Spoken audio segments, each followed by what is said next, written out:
Good morning mga paps. So, andito tayo ngayon sa SM Rosario, Cavite mga paps, kung saan tayo ay magta-try bumiyahe ng Lalamove ngayong araw dahil almost 8 months na tayo hindi nakapagbiyahe kay Lalamove. So, baka ma-deactivate yung account natin mga paps. Kaya ngayong araw, subukan natin bumiyahe kahit mga ilang booking lang para magkaroon tayo ng record kay Lalamove mga paps. So habang naghihintay tayo ng booking ito, ayan, dito ako sa may parking ng SM Rosario, Cavite.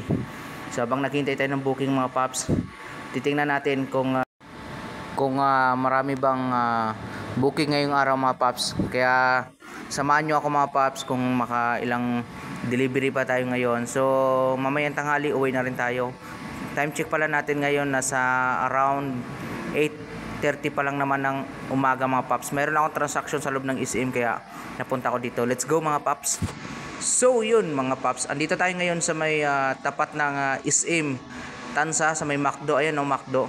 So mayroon tayong na pick up na isang booking mga paps papuntang Imos, Cavite, sa may McDo din. Ito, ayan, brown envelope mga paps. So dadalhin natin yan mga document papunta sa McDo doon sa may Imos, Cavite mga paps. So ang rate pala nito is 110, 103, pero binigyan ko na 110. May tip na tayong 7 pesos. Let's go. Yun o, yun, andito na tayo ngayon sa may McDo, sa may Imos mga paps. Ayun, kung nakikita natin yung McDo, yun o, yan, may gilid lang ng kalsada mga paps. So na-drop na natin yung unang delivery natin.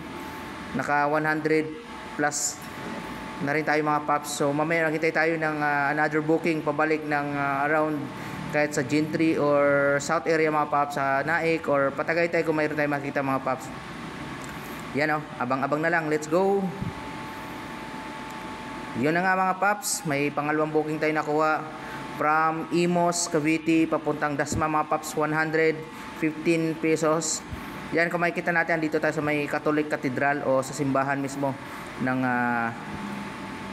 Imos mga paps, dito sa may City Hall, malapit lang, you know, sa may plaza. Ito yung malaking simbahan dito.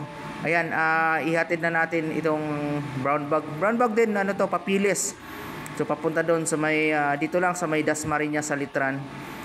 Kaya ano pang hinihintay natin mga paps, irekta na natin to kasi nagmamadali yung customer natin. Kaya ano pang gagawin natin, let's go na. Yo no mga paps, andito tayo ngayon sa may naihatid na natin, di ko lang na videoan kanina. At doon sa may mga bahay-bahay, naihatid na natin yung isang deliver natin, yung pangalawa dito sa Dasma. Pero nandito ako ngayon, ayan, sa may Lasal, Dasmariñas mga paps. Ayan, may nakuha ulit tayo pangatlong booking mga paps. Last na to, and then uwi na tayo mga paps. Nasa 11:30 na ng umaga, nasa 2 oras na tayo nag biyahe. So from dito sa may Lasal mga paps, papunta tayo ng Tansa, Cavite. So 125 pesos mga paps. Kaya ano pang hinihintay natin, let's go na tayo mga paps. Update ko na lang kayo mamaya pagka nandun na ako sa may drop off area. Let's go. So yun na nga mga paps, na i-deliver ko na rin yung pangatlong delivery. So andito na ako sa may Naik. Tapos time check natin nasa 12:30 na ng hapon.